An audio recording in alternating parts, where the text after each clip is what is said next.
Assalamualaikum warahmatullahi wabarakatuh. Halo anak-anak kelas 4 Zaid, Zubair, dan Zuhair.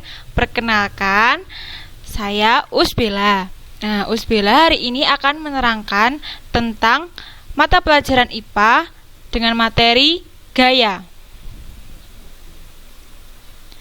Sebelum itu kita harus mengetahui dulu pengertian dari gaya. Gaya adalah sebuah tarikan atau dorongan. Gaya merupakan besaran yang mempunyai nilai dan arah.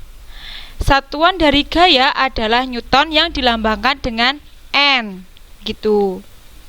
Nah, dari pengertian gaya tadi, gaya adalah berupa tarikan dan dorongan. Yang ini kita pertama akan menjelaskan tentang gaya berupa tarikan. Ini merupakan contoh dari gaya berupa tarikan. Ketika ada anak-anak yang sedang menarik tali dari sumur. Nah, itu adalah merupakan contoh dari gaya berupa tarikan. Yang kedua, ketika anak-anak bermain mobil-mobilan, lah itu kan dipasang tali. Lah itu adalah contoh dari gaya berupa tarikan ketika anak-anak sedang bermain menarik mobil-mobilan dengan tali. Yang kedua, gaya berupa dorongan.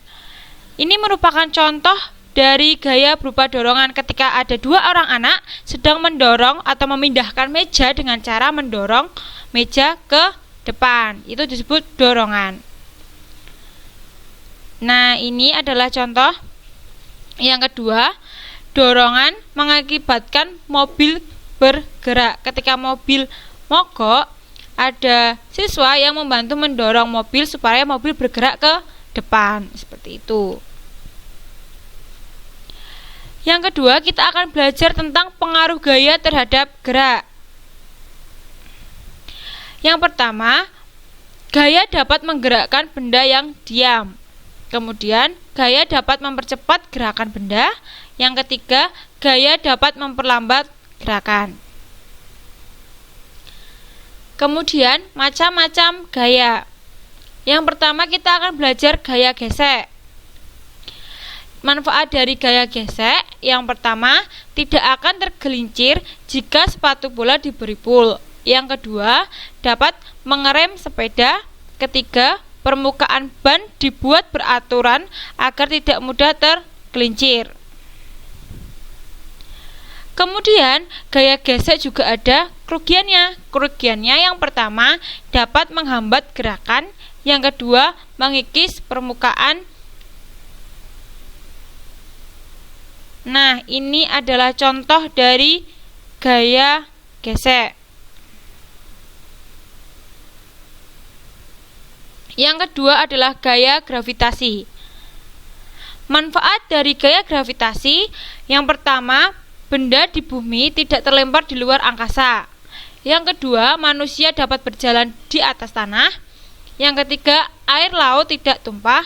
Yang keempat, manusia terlindungi dari meteor dan radiasi sinar matahari. Nah, ini adalah contoh dari gaya gravitasi. Ketika seorang anak dapat berdiri di atas tanah dan ketika pohon apel itu dapat jatuh dari pohon. Kemudian gaya magnet. Gaya magnet adalah gaya yang ditimbulkan oleh tarikan atau dorongan dari benda magnet. Nah, penerapan gaya magnet itu untuk menggerakkan kereta api maglev. Ini adalah contoh kereta api maglev yang menerapkan atau memanfaatkan gaya magnet. Kemudian gaya otot. Gaya otot adalah gaya yang dihasilkan oleh otot manusia atau hewan.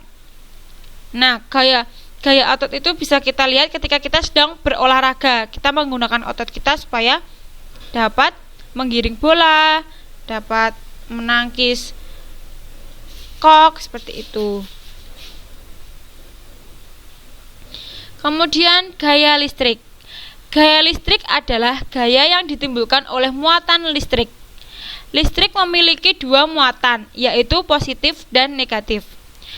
Contoh dari penerapan gaya listrik itu seperti penggaris plastik yang digosok-gosokkan ke rambut, kemudian dapat menarik potongan-potongan kertas yang ada di bawah. Nah, ini adalah contoh gambar dari pemanfaatan gaya listrik. Nih, yang pertama, ketika digosokkan terus ke rambut, kemudian ditempelkan, tidak menempel pas di kertas tapi kayak dinaikkan seperti ini, kemudian dapat menaikkan kertas-kertas, potongan-potongan kertas tersebut. Nah, itu tadi adalah pelajaran gaya pada kali ini. Usbela cuma sekian menjelaskan materinya. Semoga kalian dapat membaca kembali di buku ESPS, jadi kalian bisa memperdalam ilmu sendiri dengan membaca. Seperti itu, semoga Usbela mengharapkan anak-anak semua dapat memahami apa yang Usbela ajarkan pada hari ini. Terima kasih.